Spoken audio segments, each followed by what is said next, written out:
they keep the rights to making it, or they actually hired Roger Corman, the king of low-budget grade B movies, to do a Fantastic Four movie for like virtually no budget. I think it was probably less than $10 million, maybe even less. And so technically they said, see, we made a movie, we played it at the theater down the block, so we still have the rights.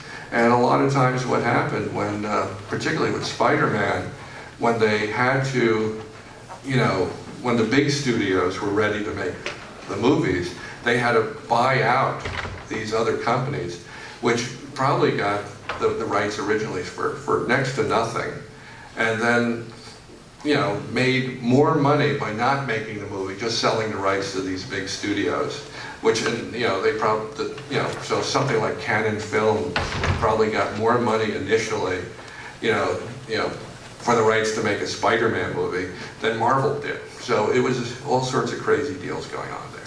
And the Howard the Duck movie, among its many problems, it's a textbook example of why the Marvel movie era really couldn't happen until CGI animation came along, because the biggest problem with the Howard the Duck movie is that that's a guy in a duck suit.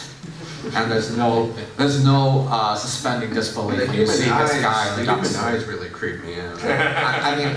And one thing that always strikes me is that just within a few years you had a very successful movie about a talking funny animal with a taller, red-headed, good-looking girlfriend, and that was Who Framed Roger Rabbit. But they got the technology right, along with, of course, better casting, better directing, better scripts and things like that. But really, you could not have had a good Marvel movie, probably, until CGI came along. And then, once that did, we've had Marvel movies pretty much every year since 2000, and virtually all of them have been hits.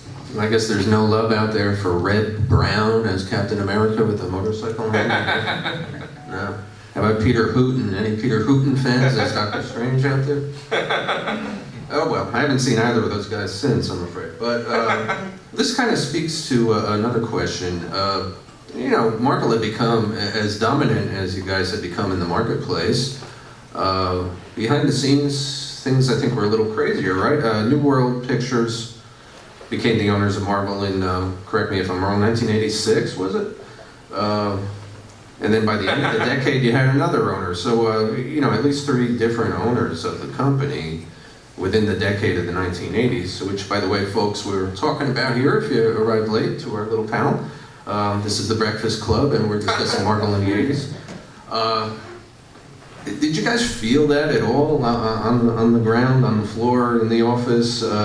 I don't think, as far as I'm concerned, the changes in ownership in the 80s were nothing compared to what happened in later decades when we had the bankruptcy problem and the big downsizings and huge changes at Marvel as a result of changes in ownership and bad management. Yeah. I mean, I can't really speak to the business side of things much. I was more just making comics. Right, but did you feel it at all? Did the business side really impact you? To me, the spirit of the 80s, had to do with incredible creative forces that not so much.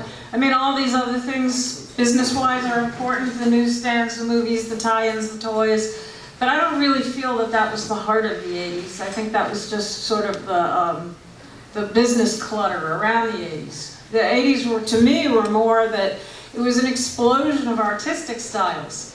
I didn't grow up reading comics, but I was a painter and I was an etcher. And when I first started at Marvel, I was just stunned by the things Bill Sienkiewicz was doing and Walt Simonson. And there was, it was the beginning of people saying, hey, wait a minute, maybe these things are kind of like art. And then maybe some of the writing is a little bit like literature. So when I think of the 80s, I think of the Marvel bullpen, which is, everyone was working right in one room where you'd have freelancers coming in and out. You had a house colorist, you had a house letter corrections, you had George Rousseau, and we had Maury Coromato doing, we had all these people right in the bullpen. People were passing pages around, and, editors were putting vellum over pages and showing young artists how to, tell a better story. And I mean, to me, the Marvel spirit of the 80s had more to do with this sort of creative well. And, you know, we were all going to the movies together and going out to lunch together. And, you know, Peter and I used to take Chris Claremont out to lunch quite a lot. And that whole energy of Walt Simonson and Wheezy Simonson, and Wheezy being sort of this amazing editor that got Chris, that really nurtured and grew Chris's ability to trust that character was everything, and that he should focus on telling these stories. And I mean, we would go to lunch, and it was, if you could be a fly on a wall listening to us talk, it was me, you, sometimes Wheezy, and Chris? and Chris, of course. Yeah, Chris was at the table, and it was just like we were talking about these characters as if they were real. They were real to Chris, I felt.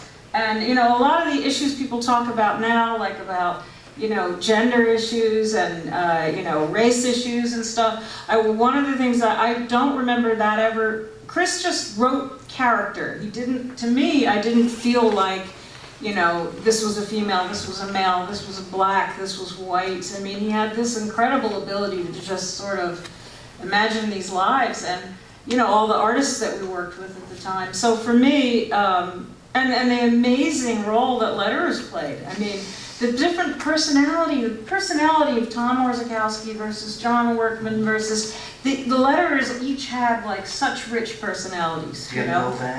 Yeah, and just Joe Rosen, remember? Rick Parker. You know, there was character in the lettering. I missed that a lot, actually, his hand lettering. You want to? Actually, I'd love to bring you into the conversation. There's one thing about that time period, and I'm happy that you are kind of worried about this. I was over at Heavy Metal in the late 70s and early 80s, and of course we did Alien and a lot of movie adaptations there. Alien especially was our biggie. But I kept pushing and pushing to get sales up at Heavy Metal. And we had the direct market, we had the newsstand market,